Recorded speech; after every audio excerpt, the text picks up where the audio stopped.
But I also talked in the last couple of weeks to a handful of bankers, all in the top 10 financial institutions in the country, that run the mobile programs at those banks to get their perspective. And what I'm going to share today is sort of how banks are thinking about this space. But before I got into the presentation, I thought I would share some quotes with you that I got from bankers over the last 2 weeks. Top 10 banks. What we want from mobile is real-time interaction with our customers. We've seen so many flashes in the pan. What we're looking for is sustainable interaction and relevance. We're not really sure who's going to get the advertising and marketing dollars in this space. We're not even sure what role in the ecosystem is going to capture that revenue stream. We're being very careful about security. The Google scare didn't help me at all. Our reputation's really a big deal to us in this space. We're seeing huge growth in our mobile portfolio, but we think that levels off as smartphone adoption levels off a couple of years out. We need to get to scale, but we think all of our response rates are going to fall dramatically once we get to scale. I'm in the middle of a huge NFC project, but I'm not sure about NFC. We're very interested in non-NFC payments. 2 different bankers. Banker 1, I'm being pressured to move out of pilot mode to commercial rollouts. Banker number 2, I'm being pressured to do more pilots. But there were 2 near universal pieces of feedback, and I would say in my time in banking I had the same feeling. 1, our executive management is getting aligned to the fact that this is core to our business. And 2, we haven't figured out our business case yet in mobile. All right? So that'll give you some idea of the different perspectives out there. So my first, we'll do it the old-fashioned way. My first disclaimer is, as banks are pondering this space, they are not coming up with a single right answer at all. There are very varied perspectives out there. So if you're a company that desires to do business with the financial community, whether it's banks or payment networks in the mobile space, you need to understand coming in, you're not going to get sort of a universal viewpoint. As a matter of fact, you're not even going to get close to a universal viewpoint as you go talk to these potential partners. But there are some trends that nearly all the banks in the mobile space are seeing today. Okay, to say that adoption rates are skyrocketing is a huge understatement in mobile banking. I was responsible for the largest mobile banking base in the United States. And it was not uncommon for me to see mid-single digit, month-over-month growth rates on the largest portfolio in the US. So you think about that on a yearly basis. 60 and 80% growth rates are not uncommon out there. There's nothing in their business that is growing like this. And the interactions, the depth of interactions in mobile is really interesting to the banks. So as they all built out their online banking platforms over the last decade plus, they created a huge amount of incremental interactions with their customers. But if you look at it at customer level, the mobile customers, their number of interactions are phenomenal. So this is creating a channel for the banking community where they've never had the frequency of interaction with their customer base like they do in their mobile customers. But there's some really important things to know about those interactions. We heard a little bit yesterday from Richard about cost saves and channel shifts. By and large, that's not happening yet today. So as bankers peel back the onion on these interactions, what they're seeing is these interactions are mostly incremental. They're not replacing. So if you look at a customer level, or you look at a group of customers and look at a time series of data over a year, after they adopt mobile, they don't stop coming in the branches, they don't stop calling the call centers. So the cost save shift in mobile has not yet materialized in banking. The customers are just adding on touch points with the banks. But it's interesting, if you look at really any of the large banks' portfolios today that have been in the digital space in a meaningful way for some time, so online banking and mobile banking, by and large, this is what you're going to see. You take their active consumer portfolio, roughly half of that portfolio will be digitally active with the bank, meaning online banking, frequency of online banking usage. Then you look at that half of the portfolio, that's digitally active with the financial institution. And you're going to see today somewhere between a fifth and a third of that piece are also mobile customers. Okay? If you ask me in 6 months, I'm going to say it's a quarter to 40%. If you ask me a year from now, I'm going to say it's a third to a little over half because of the growth rates out there. But there's an interesting phenomenon that is just starting to happen. There is an emerging mobile-only customer base in the US. It's not big yet, but it's growing pretty rapidly. And it's going to be interesting to watch how banks think about those relationships over time, because they will fundamentally view those customers differently than they do traditional banking customers. Banks are big on segmenting their portfolios as well. Generally, they'll cut it a couple of different ways, but the two big buckets are sort of the mass market customer and the mass affluent or affluent customer. And here's what banks are seeing across those two segments. By and large, mobile adoption to date has been more or less identical in those two customer bases. But the behavior between those two customer bases, sort of the mass market and the mass affluent, is actually quite different in mobile. So the way I used to look at my mobile portfolio is I said I had observers and I had transactors. Mobile observers are the banking customers that are sort of using mobile to just check out their financial life. They're checking balances, or they're verifying that transactions went through, or they're verifying that a transaction didn't post. And you see a lot of that behavior actually in the mass affluent space. The transactors, the people that are actually using mobile to move money and to pay, tend to be a little bit more in the mass market space. And a lot of people find that counterintuitive today. But if you think about that a little bit, the mass affluent customer's financial life is a little bit bigger than the mass market customer. So there's a little bit of an undercurrent around security concerns and transacting in the mass affluent space.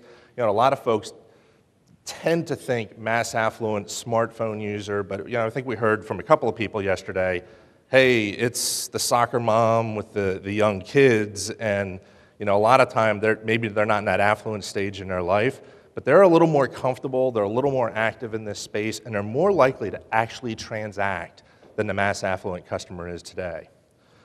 When we would do research into mobile, and we'd ask our digital customers, why have you not adopted mobile yet? The number 1 and 2 answers, I don't want to pay a fee. There was no fee, but they think there's a fee for mobile. And 2, I'm worried about security. So these are digitally interactive customers. These are customers who have been using the bank online for a decade, but they're a little bit nervous about security in mobile. And then lastly, the payment numbers are very small. So with those trends in mind, there's 2 big sets of questions that banks have today in mobile. One set has to do with sort of the marketplace. It's about their customers and sort of the external facing questions.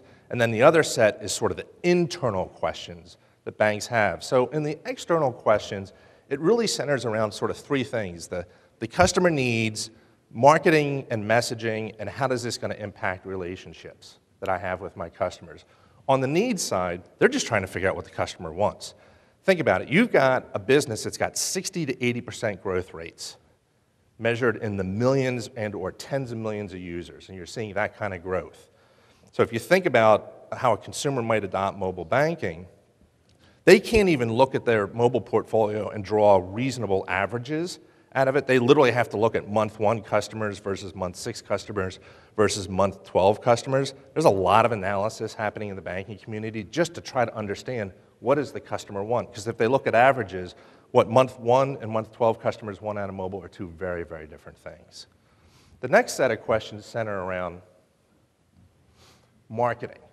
How do they get this to scale? What's the right messaging? There has been a little bit of if you build it, they will come mentality in banking in the mobile space so far, and that's because they sort of threw out these mobile banking apps and they got millions of customers to sort of flock to it. They haven't had the message hard. They haven't messaged around channel shift for service.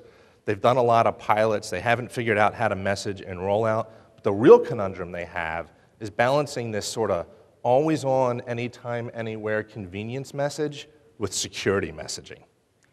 So the always on, anytime, anywhere scares the customer a little bit, And the banks really have, a lot of the bankers told me they haven't quite figured out what's the right voice in mobile. And then lastly, they are also trying to figure out what does this mean fundamentally for our customer relationships? Will they change their past behavior? Will they stop coming into my branches if I ask them to or incent them to? If I am a fast follower and not a leader in mobile technology, do I run retention risk? Could I lose customers? If I'm a leader, do I have an acquisition gain over my competition by being out there in front? Some of the internal questions they have, though, are very, very different. And these center also around three things: priorities, partnerships, and business rationale. There's not a single banker I've talked to, and I can tell you, I walked quite a few miles in their shoes myself. Setting your priorities in the mobile space is very, very difficult for a banker. They have more questions than answers. They're facing pretty big investments. I'm going to talk about that in a second. And just trying to understand sort of some of the things we've heard in the last day, NFC or cloud-based payments. What's my right wallet strategy? How many pilots should I do in such a rapidly evolving space? And how do I get those pilots to commercial rollout? But how do I know what to roll out? Because I'm not sure what's really going to stick in this space just yet. How do we prioritize our investments? You know, do we be the leader, or do we sort of watch what happens in the marketplace? Banks understand they can't do this alone as well. So they've got some of the traditional partnership questions: build, buy, lease. Who do I do it with? You know, are my partners secure? They ask those questions about sort of all partnerships, but there's two questions they've really got that are a little bit more specific to the mobile space. One is, I'm not even sure as a banker what my role is in this partnership. Am I bringing customers? Am I bringing payment data? Am I bringing distribution? Should I, and then related to that, they can't figure out what the business models are, because there's these advertising business models are foreign to bankers. They're not sure at the end of the day even who owes who a nickel in the mobile space. So forget about how much money should move. They're not entirely sure yet what direction the money moves. Because think about their business model. Over the years, they've had service providers, and they pay fees for service providers. They've done a horrible job monetizing their payment data over the last decade or two. I know I tried to do it in a couple roles in banking, but now they're facing this opportunity to really monetize their payment data, and they can't figure out how to do it just yet. And then lastly, and most importantly, they don't know what their business case is. They're throwing money at this opportunity/challenge, but not a single banker, and I will admit, myself as a banker, I was not completely centered on what exactly is my long-term business case in the mobile space. And that's got some really large implications. They're balancing the way they look at their financials between sort of costs and revenues. Expense business cases are a little bit challenging in banks. In the mobile space, it's about cost avoidance through service channel shift, and it's about customer retention and or acquisition. But those are soft dollar business cases, and I can tell you as a former banking P&L owner, I wasn't a big fan of soft dollar business cases. If I believed every retention business case I was presented, I never would have lost a customer in my career. So they're leaning more on the revenue side, I can tell you this. So they're looking at payment revenues and advertising revenues. But within those two, there is a lean towards advertising revenues. They're hard dollars. And this is very similar to a slide that Richard showed yesterday. This is sort of a hypothetical $100 transaction that goes through a banking customer. Debit revenue in the US, pretty problematic today. Credit revenues don't look bad. But remember, a lot of those credit cards have rewards programs on them. So when you really look at net revenue in a credit card transaction, it's actually closer to half of what a lot of people quote. But now we've got this advertising bar. So this is a hypothetical $100 transaction where there might have been a 10 or 15% savings offer made to the customer, and the bank collected a revenue share on that marketing placement. So right off the bat, you see, hey, these advertising margins are pretty attractive compared to traditional banking payments margins. That's one reason there is this growing lean in banking towards looking at advertising revenue to justify mobile investments. But there's some other reasons as well. That advertising bar is 100% incremental to a bank.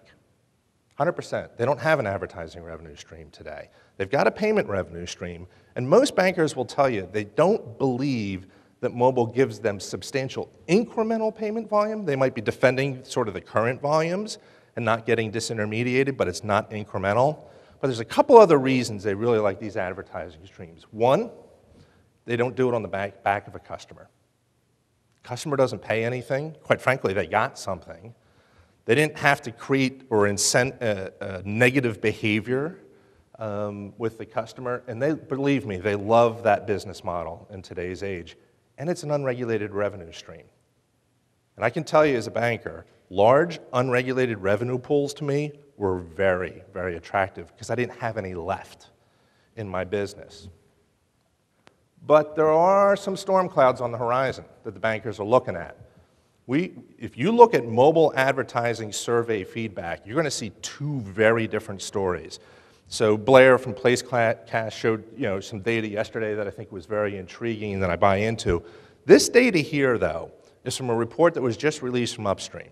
And it's a digital advertising attitudes report. A couple thousand people in the UK, a couple thousand people in the US. These are the US figures. And what you see here is this theme among US customers that phone experience is starting to get a little bit cluttered for me.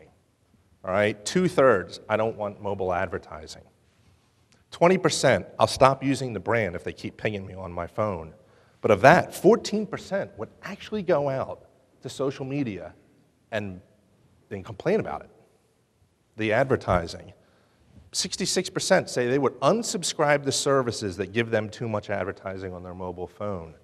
So the bankers are starting to look at this data and they're thinking about their reputation, they're thinking about their customer experience and their relationships, and they love those advertising pools, but they're a little bit nervous about how much is too much in the advertising space. But I have to qualify this data because we have seen both survey data and experiential data that conflicts with this a little bit.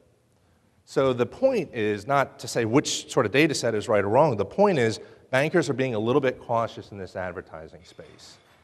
All right, so within the context of sort of all that, this is what their investment portfolio might look like. There's a lot of different things they're throwing into investments they're making in the mobile space. They've got questions about some of these that I touched on. These investments are tens of millions of dollars, and they're pushing $100 million at some of the really big banks who have constrained investment pools. So what I would say to you is if you're one of those companies looking to partner with the financial services community, here's sort of my 5 tips for success. Come in, be crystal clear, and lead with your security message. It's table stakes. It doesn't matter how good your shiny red bead is. If you're not secure, you're not going to get to the second meeting. 2, embrace the goals of who you're talking to at the bank. Different banking functions have different objectives. Understand who you're talking to and understand what their objectives are. 3, ask questions.